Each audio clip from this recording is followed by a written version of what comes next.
And we continue at 2:05 in the afternoon on the John Phillips Show. Mr. Randy Wang's in Los Angeles.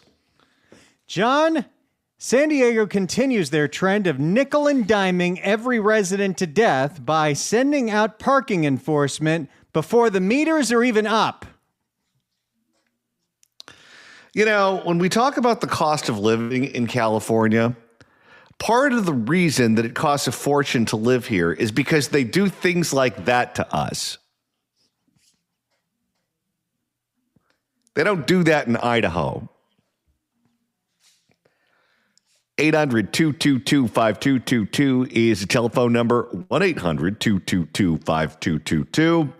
Well, it is a pleasure to welcome our next guest to the program. It's a homecoming of sort. You listen to Larry O'Connor in the late mornings here on KABC in Los Angeles for many years. And in the Bay Area, you occasionally hear Larry filling in for Mark Levin and others on the national network. He's the host of O'Connor and Company on WMAL and host of Larry on Town Hall Media. You can follow him on X at Larry O'Connor and get him online at larryvip.substack.com. Larry O'Connor, welcome.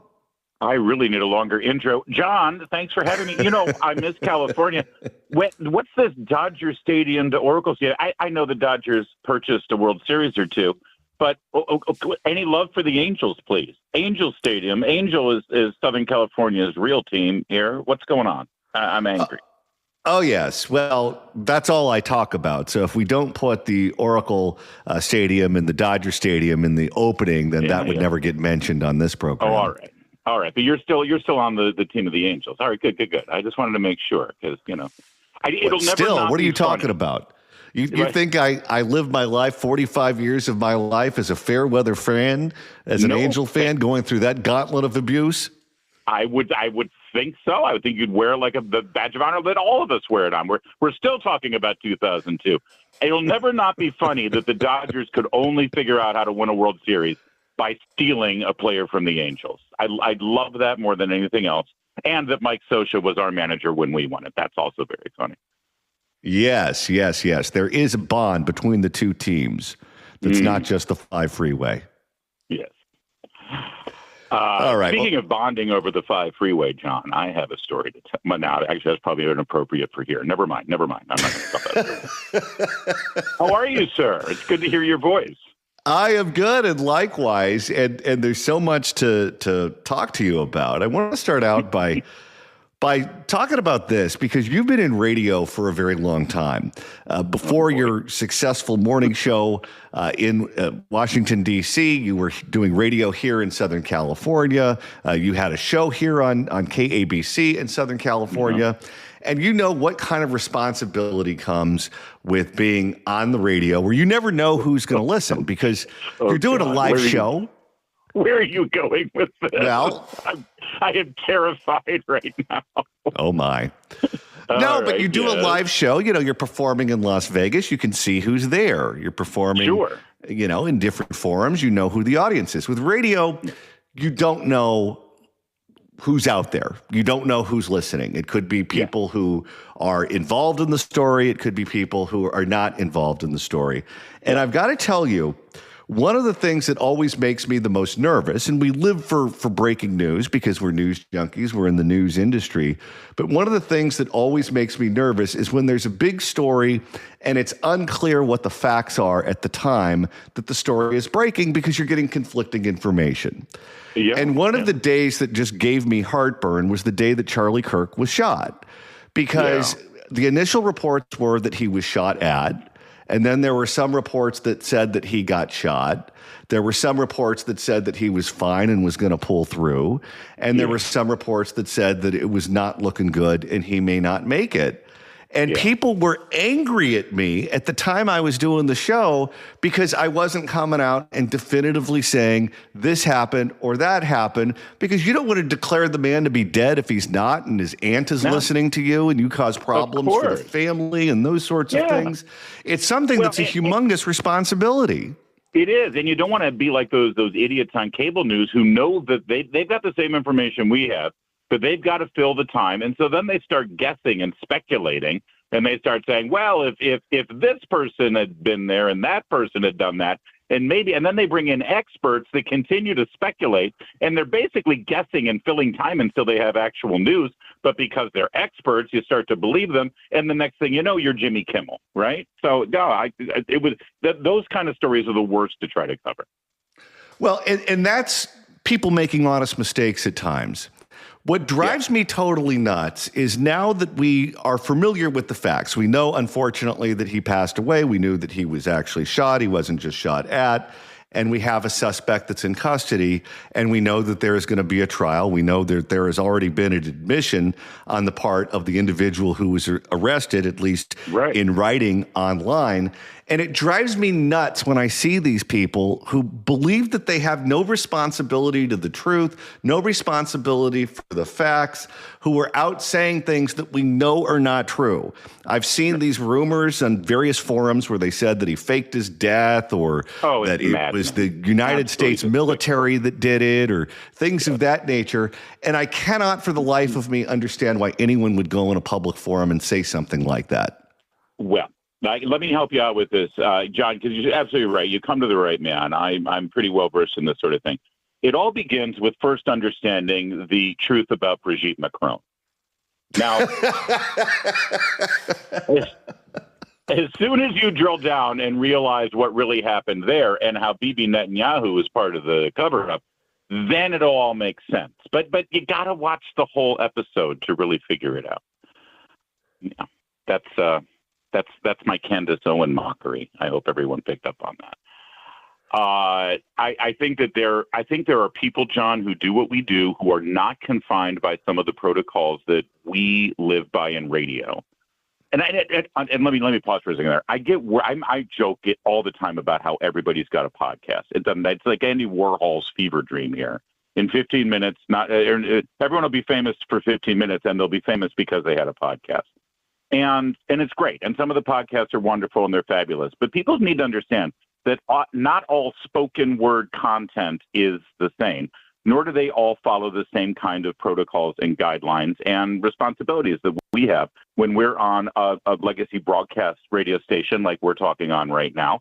We're owned by a company that has responsibilities, that we own FCC licenses.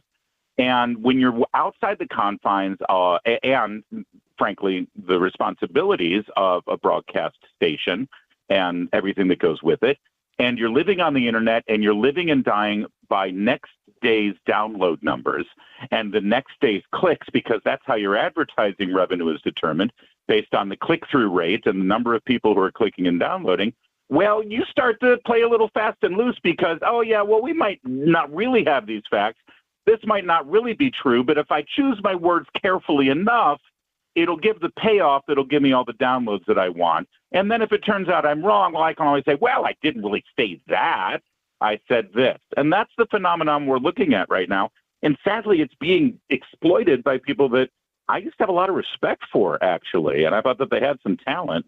And I'm not just talking about Candace. There's some, stalwart individuals who have had great careers who are now dabbling in this stuff just to get those downloads. And it's depressing.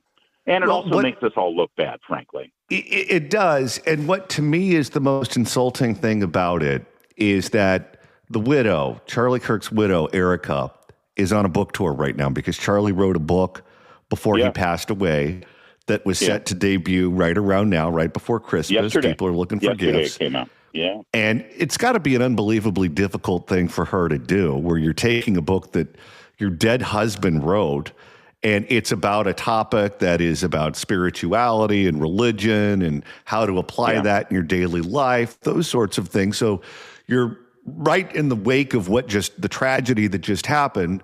And then you're talking about this subject that is so relatable to the trauma that you just lived through. And then these jackals are using your book tour as an opportunity to try to generate clicks for themselves. There is zero compassion at all for the grieving family, for the grieving widow. That's right. They just use it as an opportunity to try to attach themselves to the story. Amen. You're right. And it just makes me weep when I think about what Erica Kirk and the children are going through, or the children will have to go through when they're old enough to understand it. I'll give you a very real life comparison, because I had to go through this myself, not directly, but I had to I was parallel with it, and that was when Andrew Breitbart died. Andrew Breitbart died almost 15 years ago. He was 43 years old. He was at the height of his fame and his influence.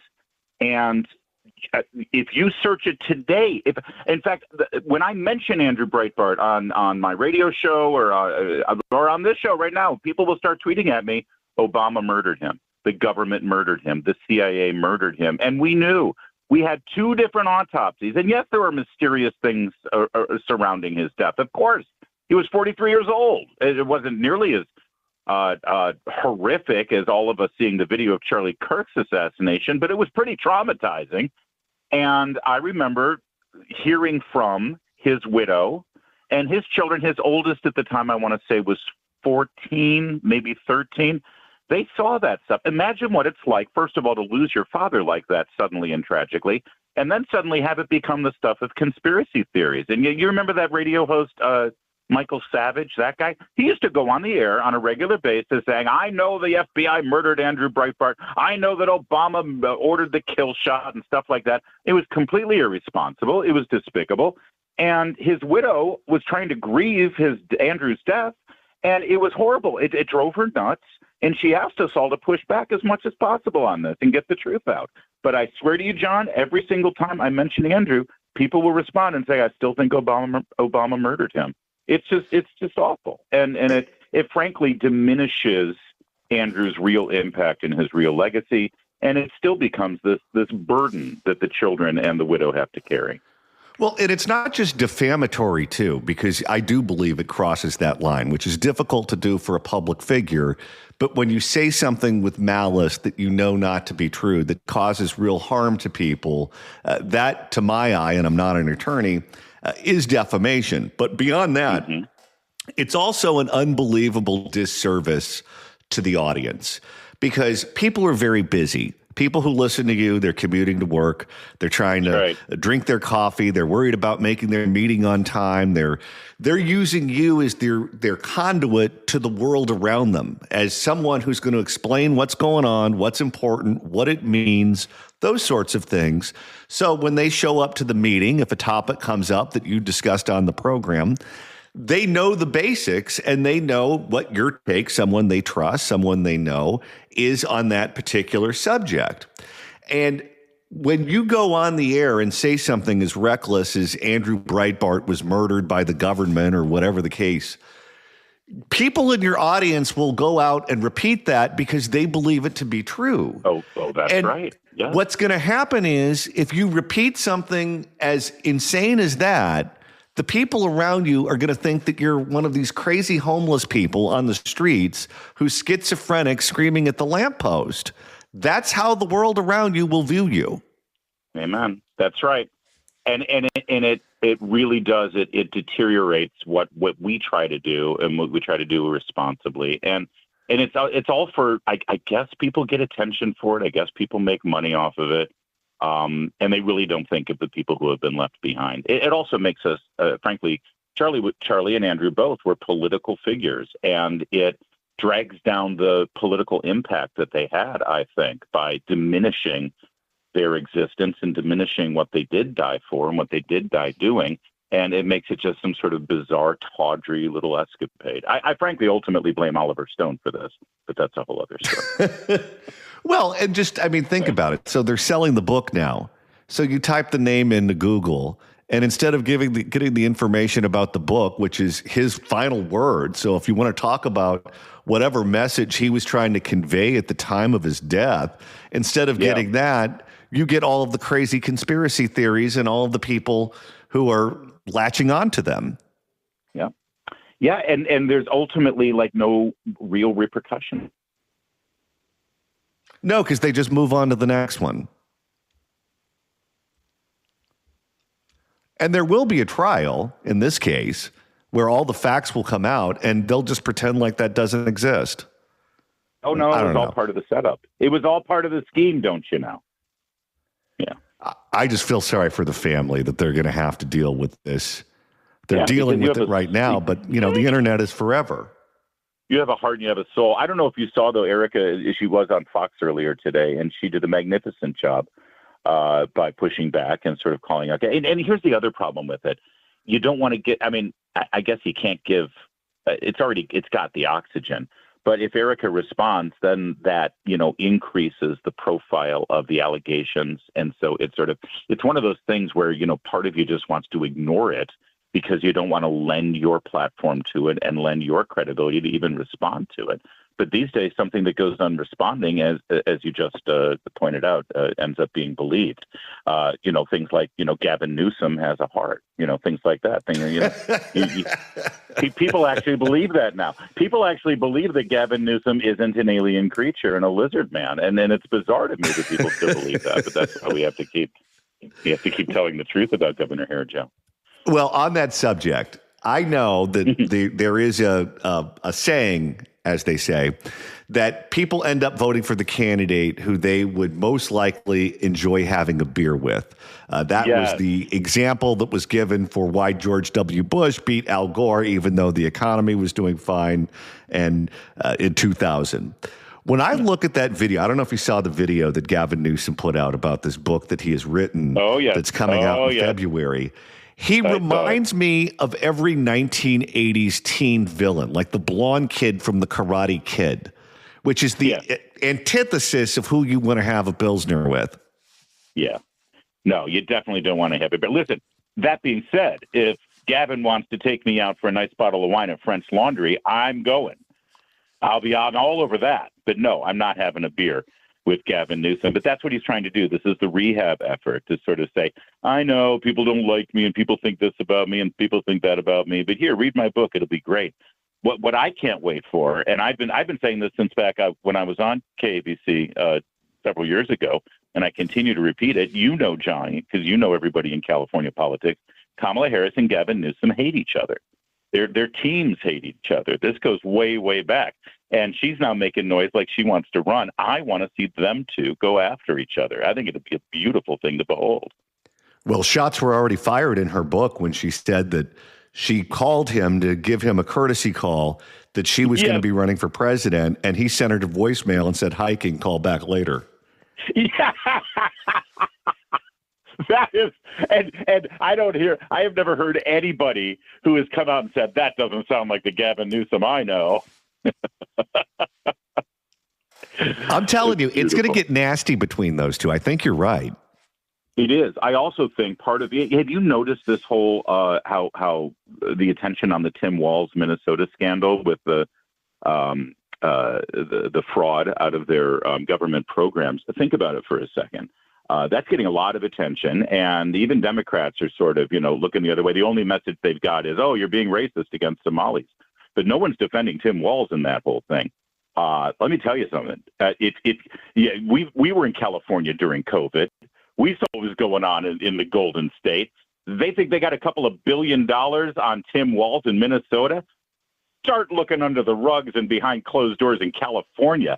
Newsom's fraud during COVID is going to be astronomical, and I hope that's the next investigation.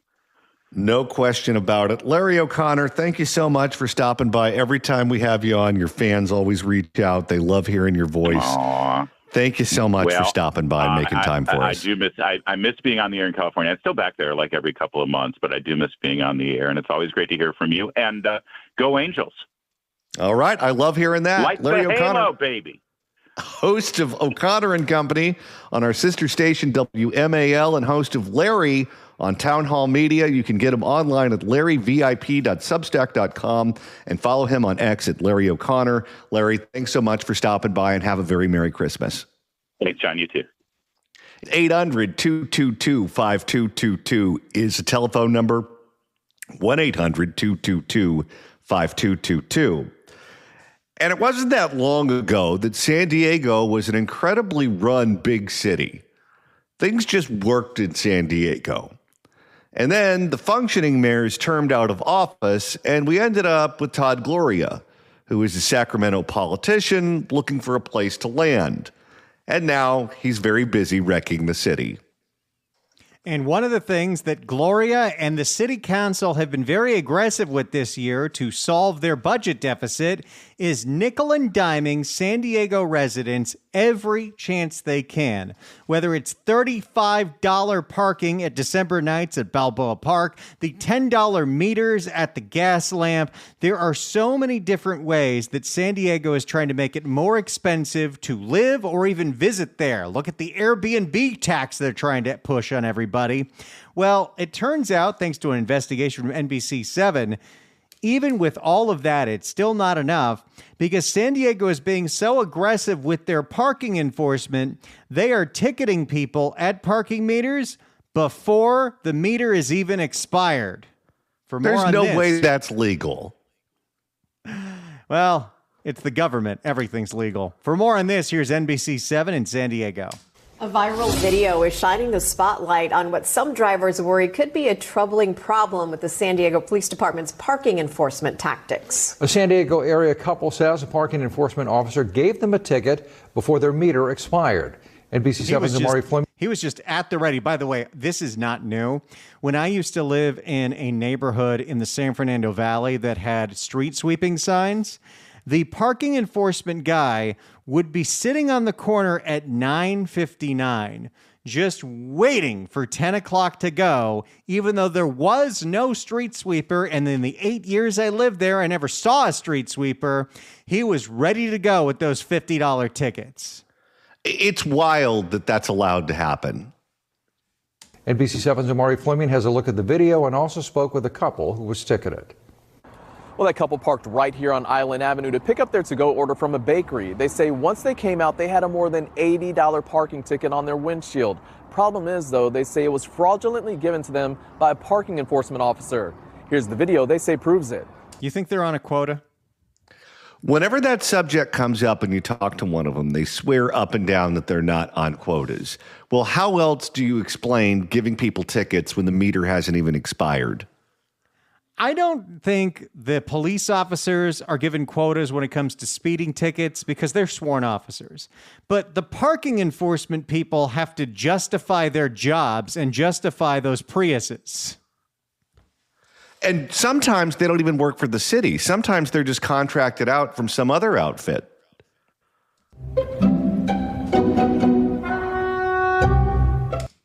That's some interesting music.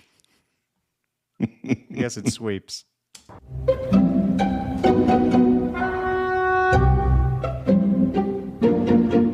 The Pierces pulling out receipts and urging the San Diego Police Department's parking enforcement officers to do better after getting a parking ticket for an infraction they say was a lie.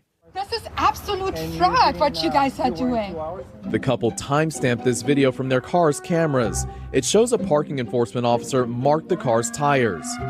Dash cams are really changing the world. They used to be able to get away with this sort of thing. They can't do that anymore. So many cameras, especially newer cars like Teslas, they have cameras. They can show what is going on. They have timestamps. It's really important to have those when you're involved in an accident. It's come a long way because it used to not really be a thing in this country. It used to be that dash cams were just something you saw in Russia. And if you Google Russia dash cam videos, you will see the funniest drunk driving you've ever seen in your life. But now people actually take these things seriously. Yes, driving is so bad in Russia, you're forced to have a dash cam.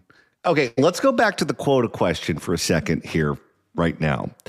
Because if you are the meter maid, and let's say there are no quotas, why in the world would you write tickets to people if the meter hadn't expired? Because you know there's an opportunity that they're videotaping you, especially if it's a Tesla. And you know that if they find out that you wrote them a ticket when the meter hadn't expired, they're going to scream at you, they're going to yell at you, you're going to have an unpleasant experience. There's no motivation to illegally write the ticket to the car owner, to the motorist, under those circumstances. The only way you would do that is if you're on a quota and they put huge pressure on you to write a ton of tickets.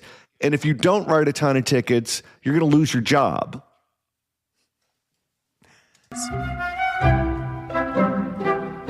Then just 2 minutes later, he reverses and gives them an $85 ticket before a receipt shows their meter expired just after 1 Saturday. I was extremely upset personally. Yeah, for me, it was an obvious mistake. The Pierces tried rectifying that. You know, I have a theory. I feel if you get into law enforcement, you want to protect and serve. If you get into parking enforcement, you're doing it for revenge. Yeah, that is not a job for everyone. The Pierces tried you know that your job is to make someone's life miserable every single day. And there just might be some people that's what they're looking at. It's like being a gate agent at Spirit Airlines. The Pierces tried rectifying that mistake on the spot with the parking enforcement officer who was just up the block. As Vanessa was talking to him, she says her calm turned to frustration. I want to appeal this right away because they will tell us that the video is not correct or something. We were not here. No, they want you to wait 2 months until you forget about it, and then you got to send a late check in the mail for an even bigger fee. And if you're a working person, do you really have time out of your day to go to City Hall to try to fight a parking ticket, even if it was one that was obviously illegally written to you? When she told him they were wrongly given a ticket, and he said otherwise. He immediately responded saying that we parked over 2 hours in that spot and that he had marked our tire earlier in the morning. I believe he said between 8 and 10 a.m. Now remember, Boy, this guy's got a lot of free time. How many of those things do you think he wrote in one day? Now remember, the Pierces' car cameras recorded surroundings, and the couple showed us pictures of them at Fiesta Island with their dogs during the time the officer said they were parked in the East Village. And then I think the attitude slowly started to change once he saw we do have all this video evidence. And then he was a little more cooperative. In a statement to NBC7, a San Diego police spokesperson says the officer has worked in that capacity for 2 months. An internal investigation's been launched and the citation dismissed. He's new? I don't think the fact that he's new played a role in this. We know that city is broke. We know that city does not want to lay anyone off or cut any services. And we know they're looking to nickel and dime everyone on trash fees, on parking fees, whatever they have access to. They want as much money as humanly possible. And do you think it's just one bad apple, or do you think this is just a result of what's going on in the city where they're trying to make up this $250 million budget deficit? I've been wondering, and what I would like to uncover is what sort of pressures would the city or the department be placing on these individuals? Did Councilman Sean Elo Rivera specifically tell you to ticket everybody because not only does he need money, he hates cars? That's true. To where they would feel the need to falsify evidence like that to generate these citations. As other San Diegans comment on the post saying similar parking incidents have happened to them, the Pierces hoping going public will help others. You know what is so frustrating in all this? The heart of healthy commerce is easily available and free parking. If people can park for free, they're more likely to visit establishments. They're more likely to spend money, which increases taxes, which means the city's not broke. They make it difficult and they turn it into a trick question. We kind of feel like we have a responsibility to make the public aware of what is going on, and this might be a more widespread issue, unfortunately. A police spokesman says if you feel like you've been wrongly issued a traffic ticket, you can appeal it online. In the East Village, Omari Fleming, NBC7. And we followed up with the city of San Diego and police to ask about parking citation quotas. We did not get a response as of airtime, but state law prohibits setting mandatory arrest or citation quotas. Doesn't mean they don't happen, just means they're off the books. All right, that's what's going on in San Diego. If they've given you a parking ticket that you don't think you deserved, check to see if your car has video. If you have a Tesla, you probably do. Don't pay that fine if you don't have to. And that person who's illegally writing tickets should lose their job, especially if they're not even off probation, because that's totally unethical behavior. You shouldn't have a badge and demonstrate that you're unethical and be able to keep it. 800-222-5222 is the telephone number. 1-800-222-5222. And of course, if you want to email the show, you can do so at johnnydon'tlikeshow@gmail.com. That's johnnydon'tlikeshow@gmail.com. Let's go to Matthew in Concord. Matthew, hello. Hi, bless you guys. Some of the ticket companies aren't even through the police. It's through an independent. My wife got a parking ticket and had to contact another company somewhere else. She tried to go down to the city police office, and they're like, oh, no, we don't handle that here. You got to do everything on the ticket online. There's an 800 number that directs you through.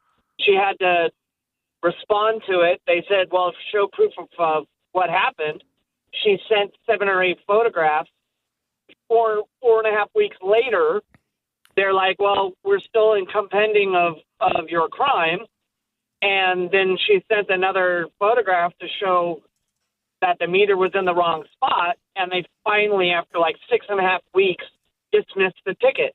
But it's not through the police agencies. The ticket company, you have to deal with a totally different company in certain places. Up here in the Bay Area, it's rampant. Well, what you just said is also my understanding of it. There are any number of cities where the meter maids are not city employees. They're contracted employees from a private company. Right. And in some cities, they don't even work for the police department. They work under the umbrella of the Department of Transportation. So even though they're wearing a uniform and they look like they belong with the police department, and the vehicle that they're in looks like it's a vehicle that would belong to the police department, in some cases, that's not true. It's with the Department of Transportation. And I've also heard, and correct me if I'm wrong on this one, and if you're out there and this has happened to you, I'd love to hear from you at 800-222-5222. But in some cases, when it comes to parking tickets, you're not even entitled to see a judge. You just go to some administrator. Not even a person. It's an 800 number to direct you to the email or the website. And then the website, you get to say, okay, here, first of all, you claim the ticket. And they go, yeah, that's you. Then they say your next step, send photographs and proof that we're in the wrong.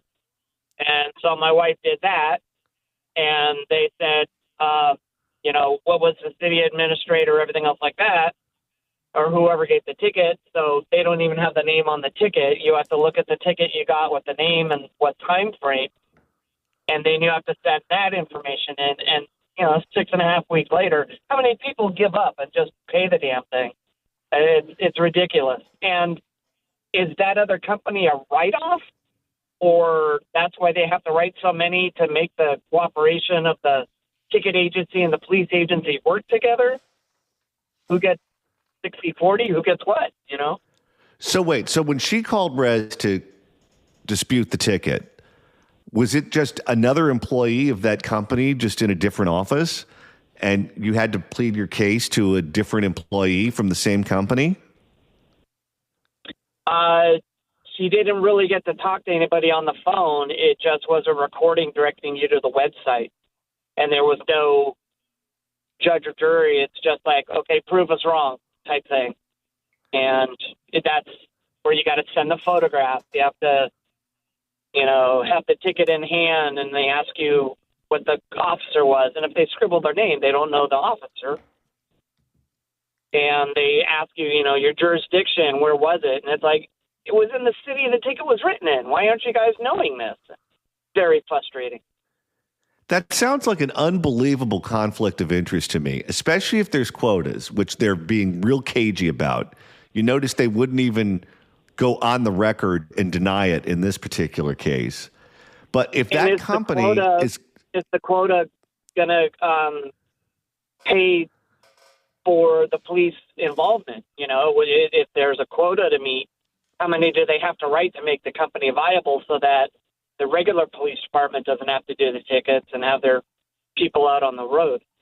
Well, and if they rule with the motorist one too many times, they may not hit their quota and they may lose the contract. Yeah. So there's something that has to be met. As a quota. Yeah. Well, that's putting the motorist behind the 8 ball. That's not fair. And all this trouble, people get frustrated. They're already pissed off they got a ticket. They go online. They don't have time to fill things out. They get very frustrated.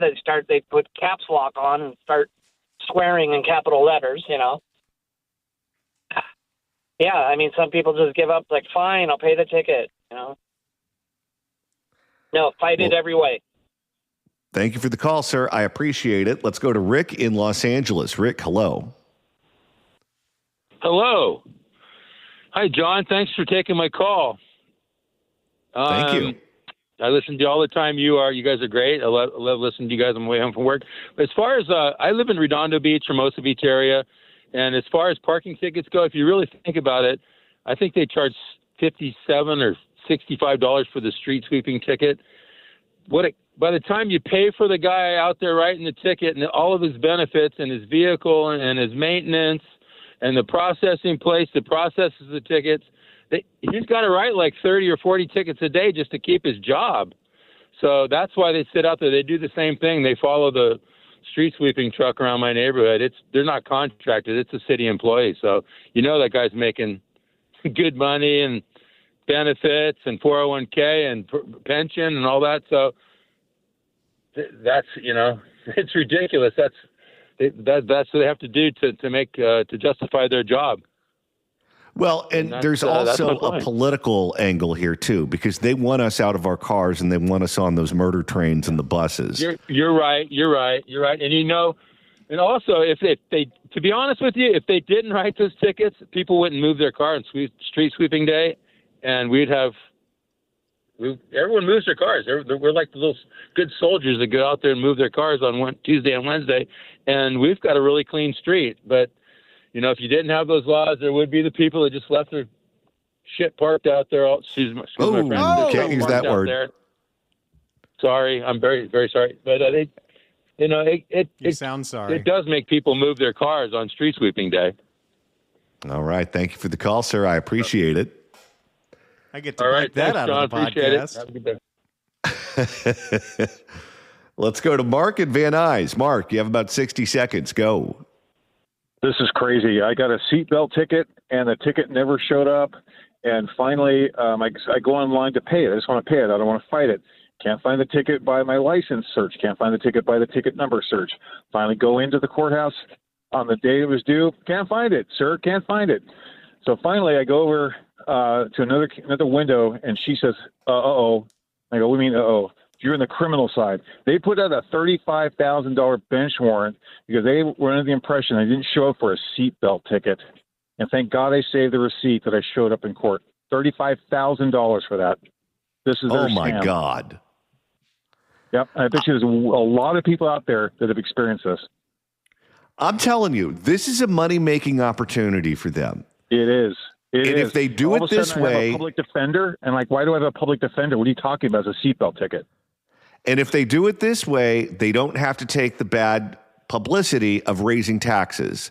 This is a tax increase by a different name, and they're rigging the system to get more money from us. Thank you for the call, sir.